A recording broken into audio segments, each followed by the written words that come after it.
এবং তোমার সকল গুনাহ মাফের জন্য এটা যথেষ্ট হয়ে যাবে। মোহতারাম হাজরিন, দুরুদের আমলটা এত সুন্দর আমল, কিন্তু আবার তাড়াহুড়া করে পড়বেন না সাল্লাল্লাহু আলাইহি সাল্লাম সাল্লাল্লাহু আলাইহি সাল্লাম সাল্লাল্লাহু আলাইহি সাল্লাম সাল্লাল্লাহু আলাইহি সাল্লাম সংখ্যা বাড়ানোর জন্য হুলস্থুল করে পড়লেন না। মুহাব্বতের সাথে সাল্লাল্লাহু আলাইহি ওয়াসাল্লাম সাল্লাল্লাহু আলাইহি ওয়াসাল্লাম আল্লাহুম্মা সাল্লি আলা মুহাম্মদ, অর্থ বুঝে বুঝে আল্লাহুম্মা সাল্লি আলা মুহাম্মদ মানে কি, আল্লাহ আপনি মুহাম্মদের প্রতি শান্তি বর্ষণ করুন। আরে ভাই, মুহাম্মদ সাল্লাল্লাহু আলাইহি ওয়াসাল্লামের প্রতি আল্লাহ তাআলা শান্তি এমনি বর্ষণ করবে, আপনি আমি দোয়া করলেও করবে, না করলেও। কিন্তু মাঝখান থেকে আমরা, ভাইরা আমার, কোনো বড় কর্মকর্তার কাছে আপনার কোনো কাজের ঠেকা আছে, কর্মকর্তার ওই ছেলেটার আপনি দেখছেন যে খাচ্ছে না, আপনি যদি বলেন স্যার ছেলেটা খাচ্ছে না স্যার, একটু ডাক্তার দেখান স্যার, এভাবে তো বাঁচবে না, ওর কষ্ট হচ্ছে স্যার। আপনি বললেও উনি ওনার ছেলের দিকে কেয়ার করবে, কিন্তু আপনি এটা বলার কারণে তার নৈকট্য পাবেন কি পাবেন না, তার সিম্প্যাথি পাবেন কি পাবেন না। আরশে আজিমের মালিক তার হাবিবকে এত মহব্বত করেন, তিনি তার হাবিবের প্রতি এমনিতেই রহমত নাজিল করবেন, তাকে বিভিন্ন মর্যাদা আগে থেকেই দেওয়ার ঘোষণা দিয়ে রাখছেন। কিন্তু আপনি আমি দোয়া করলে আল্লাহ তাআলা তার মাধ্যমে আমাদের ভাগ্যকে সুপ্রসন্ন করে দিবেন। দুরুদের আমলকে জীবনের তরে আঁকড়ে ধরবেন ভাই, শুধুমাত্র জুমার দিন আর জুমার রাত না, সব সময় অধিক পরিমাণে।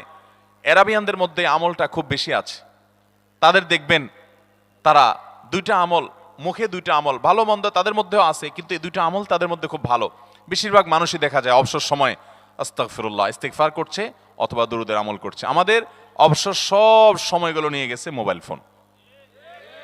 ভাইরা আমার, 4 বছর 5 বছর 6 বছর 7 বছর 10 বছর ধরে মোবাইল টিপতেছেন, ফেসবুক টিপতেছেন, ইউটিউব টিপতেছেন। বুকে হাত দিয়ে আমাকে জবাব দেয়া লাগবে না, নিজের বিবেককে একটু জবাব দেন। এই 10 বছর ফেসবুক, ইউটিউব, টিকটক, হোয়াটসঅ্যাপ টিপে আপনার অর্জন কি হয়েছে একটু হিসাব মিলান।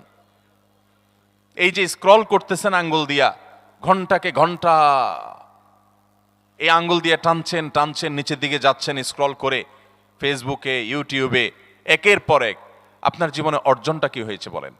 ভাইরা আমার, এই মোবাইলের নিয়ন্ত্রণ করতে হবে, প্রয়োজনে ব্যবহার করতে হবে, কিন্তু এটাকে অনিয়ন্ত্রিত ব্যবহার করা যাবে না। একেবারে যখন তখন সারাদিন টিপাটিপি করলেন, আজকাল তো পোলাপান টয়লেটে গেলেও নিয়ে যায়। আল্লাহ তাআলা আমাদেরকে এই রোগ থেকে বেঁচে থাকার তৌফিক দান করুন। ভাইরা আমার, জীবনটাকে পরিবর্তন করতে হয়, সারা জীবন তো একরকম থাকলে হবে না। বহুত পাগলামি করেছি, আসুন নিজেকে সংশোধন করি। তাহলে জুমার দিন উপলক্ষে 1 নম্বরের আমল বলেছি, বেশি বেশি কোন আমল করতে হবে? সারা জীবন মনে রাখবো তো ইনশাআল্লাহ। বাসা বাড়িতে পরিবারের লোকদেরকে মনে করাবো তো ইনশাআল্লাহ। আমি আমার ড্রাইভার থাকুক, আমার ছেলে মেয়ে থাকুক, আমার পরিবারের লোক থাকুক, আমি আমার কথা আপনাদের বলি উৎসাহের জন্য, যে জুমার দিন শুরু হয়ে গেলে আমি, শুধু আমি না, আমার পরিবার অন্যান্যরাও একে অন্যকে আমরা স্মরণ করে দিই। কে কে দুরূদ পড়তে কতবার পড়ছো, কেউ পড়ছে কিনা একবারও, সন্ধ্যা হয়ে গেছে, অনেক হয়ে গেছে, সবাই শুরু করি, আমলটা করবো তো ইনশাআল্লাহ। নাম্বার 1।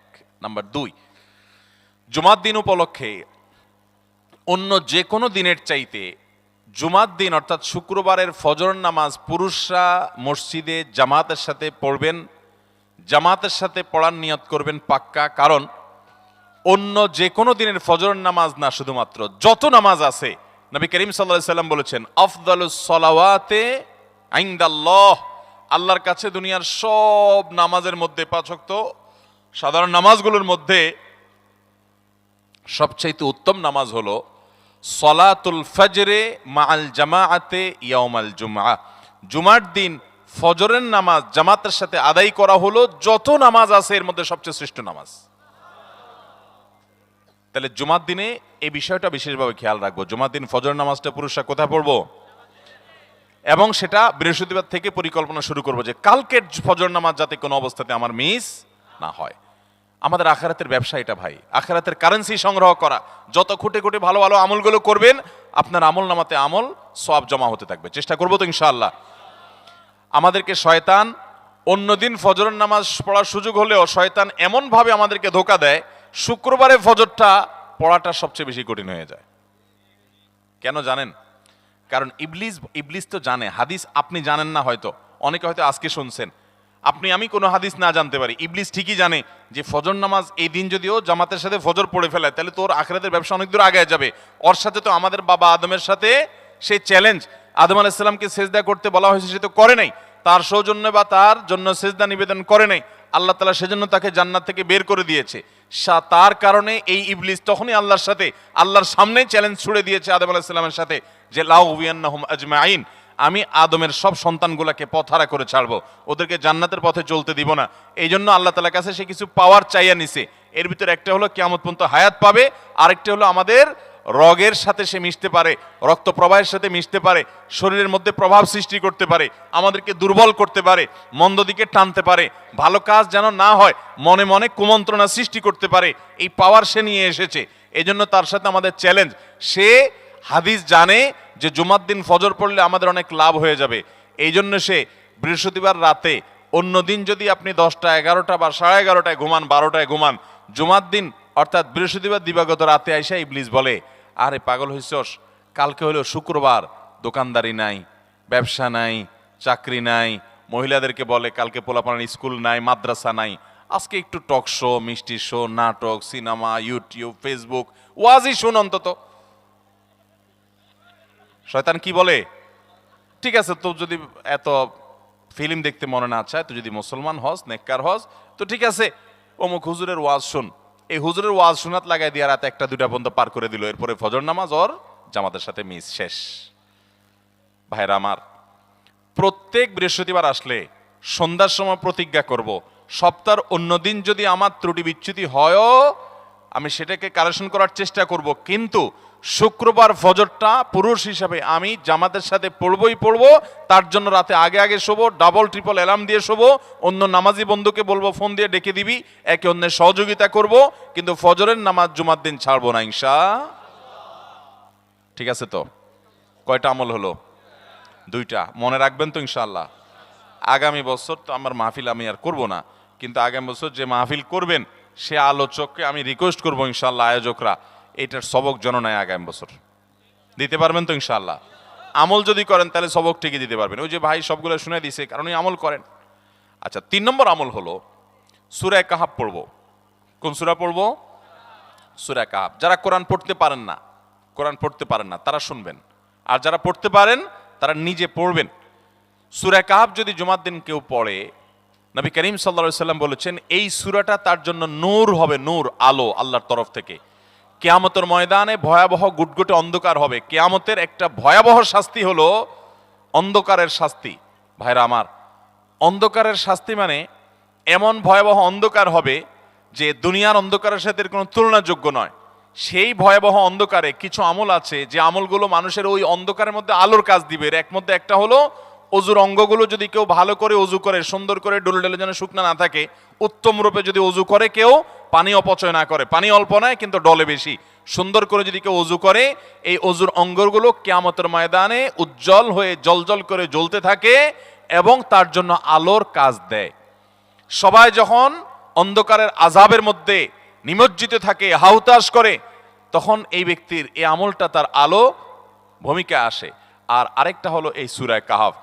অন্য অনেক উলামা ইকরাম বলেছেন এর ব্যাখ্যা হলো সূরা কাহাফ যদি কেউ এক বৃহস্পতিবারে পড়ে, পরের বৃহস্পতিবার পর্যন্ত, এক শুক্রবারে যদি পড়ে, পরের শুক্রবার আগ পর্যন্ত পুরো সপ্তাহব্যাপী তার ভিতরে নূর, ঈমানের নূর, তাকওয়ার নূর, ইলমের নূর, আমলের নূর, ভালো মানুষ হওয়ার নূর তার ভিতরে আল্লাহ তাআলা সৃষ্টি করে দিবেন।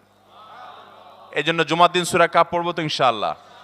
আলহামদুলিল্লাহ ভাই, আপনাদেরকে যে আমলগুলো করছি এগুলো আমি আমার পরিবার সদস্য, পরিচিত, সহকর্মী, আমি চেষ্টা করি সবাইকে স্মরণ করানোর এবং আমল করার চেষ্টা করি। আপনাদেরকেও বলছি ভাই, জুমার দিন যেহেতু, অতএব আজকে জুমার দিন উপলক্ষে বলে যাচ্ছি, জুমার দিনের এই 14-15টা আমলের মধ্যে সামারি করে আমি 5টা আমল করে দিচ্ছি যে এগুলোর গুরুত্ব অনেক বেশি অন্য অনেকগুলো চাইতে, এগুলো বিশেষভাবে করব। তাহলে এর মধ্যে প্রথমটা চলে গেল দুরুদ বেশি বেশি করে পড়বো। দ্বিতীয়টা হলো জুমার দিনের ফজর নামাজ কোন অবস্থাতে জামাতের সাথে পড়া মিস করব না, কারণ নবী সাল্লাল্লাহু আলাইহি সাল্লাম বলেছেন সকল নামাজের মধ্যে সবচেয়ে সেরা, উত্তম, শ্রেষ্ঠ নামাজ, অর্থাৎ ওয়াক্তিয়া নামাজের মধ্যে সবচেয়ে শ্রেষ্ঠ নামাজ হলো জুমার দিনের ফজরের নামাজ জামাতের সাথে পড়া। তাহলে মহিলারা কি করবে? মহিলারা পুরুষদেরকে উঠায় উঠায় মসজিদে পাঠিয়ে দিবে এবং সহযোগিতা করবে, তাহলে তার মাধ্যমে তারাও একই সওয়াব পেয়ে যাবেন। আর 3 নম্বর আমলে বলেছিলাম সূরা কাহাফ, এটা নারী পুরুষ সবাই করবে বেশি বেশি করে, ঠিক আছে তো ইনশাআল্লাহ?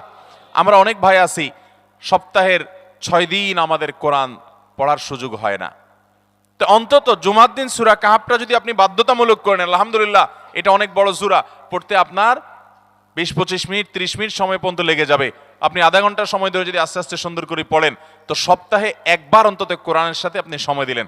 আরেকটা সুসংবাদ শুনেন, সূরা কাহাফ যদি কেউ মুখস্থ করে, তেলাওয়াত করে নিয়মিত, বিশেষ করে সূরা কাহাফের প্রথম 10টা আয়াত যদি কেউ মুখস্থ করে, নবী করিম সাল্লাল্লাহু আলাইহি সাল্লাম বলেছেন কিয়ামতের আগে দাজ্জালের যে ফিতনা আসবে, যেই ফিতনায় বহু মানুষ দাজ্জালকে আল্লাহ মনে করে বেঈমান হয়ে জাহান্নামে যাবে, এই ফিতনা থেকে পৃথিবীতে এমন কোনো নবী ছিল না, এমন কোনো রাসূল আসেন নাই। এই মানব ইতিহাসের প্রথম মানুষ আদম আলাইহিস সালাম থেকে নিয়ে আমাদের মুহাম্মদ সাল্লাল্লাহু আলাইহি সাল্লাম পর্যন্ত এই লক্ষ লক্ষ যত নবী রাসূল এসেছে, সমস্ত নবী রাসূলরা একটা ব্যাপারে সাবধান করে গেছেন, দাজ্জাল আসবে, যে দাজ্জালের হাতে পাওয়ার থাকবে এত বেশি, অলৌকিকতা থাকবে এত বেশি, সে মরা মানুষকে জিন্দা করে ফেলবে, জিন্দা মানুষকে বলবে সে মরে যাবে, তার হাতেই সব কন্ট্রোলিং পাওয়ার থাকবে, দুনিয়ার সমস্ত রিজিক তার হাতে কক্ষিগত থাকবে, এমন পাওয়ার থাকবে তাকে দেখে মানুষ বলবে হ্যাঁ এই তো আল্লাহ, এই তো সব কিছু পারে, বেঈমান হয়ে যাবে। এই দাজ্জালের ফিতনায় তোমরা পড়বা না, বেঁচে থাকবা। বুদ্ধি দিয়া বিবেক দিয়ে মানুষ বাঁচতে পারবে না। দাজ্জালের ফিতনা থেকে বাঁচার জন্য সকল নবী রাসূলরা এই জন্য সাবধান করেছেন।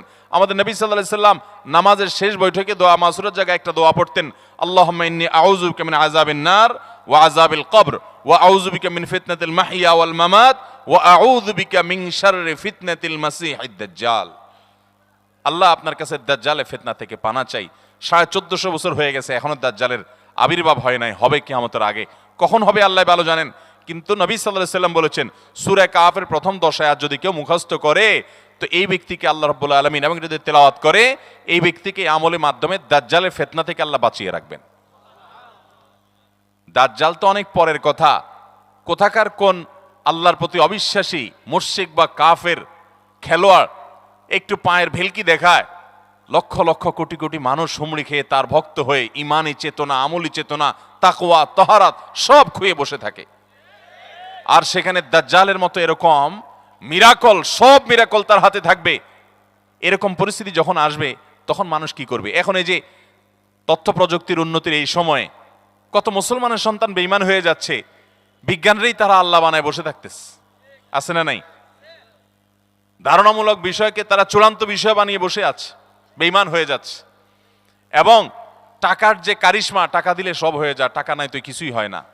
এই জন্য বেঈমান হয়ে অনেকে বলে যে টাকাই নাকি দ্বিতীয় খোদা, নাউজুবিল্লাহ। ভাইরা আমার, দুনিয়ার এই ভেলকি কি দেখছি আমরা, কিয়ামতের আগে ভেলকি আরো অনেক দেখবে আমাদের পরবর্তী প্রজন্ম, আমাদের ছেলে মেয়েরা, নাতিপুতিরা আরো অনেক ভেলকি দেখবে। এমন ভেলকি দেখবে যে তাদের আল্লাহর প্রতি ঈমান আনা, আখিরাতের প্রতি বিশ্বাস করাটা কঠিন থেকে কঠিন হয়ে যাবে। এরকম পরিস্থিতি তৈরি হবে দুনিয়াতে।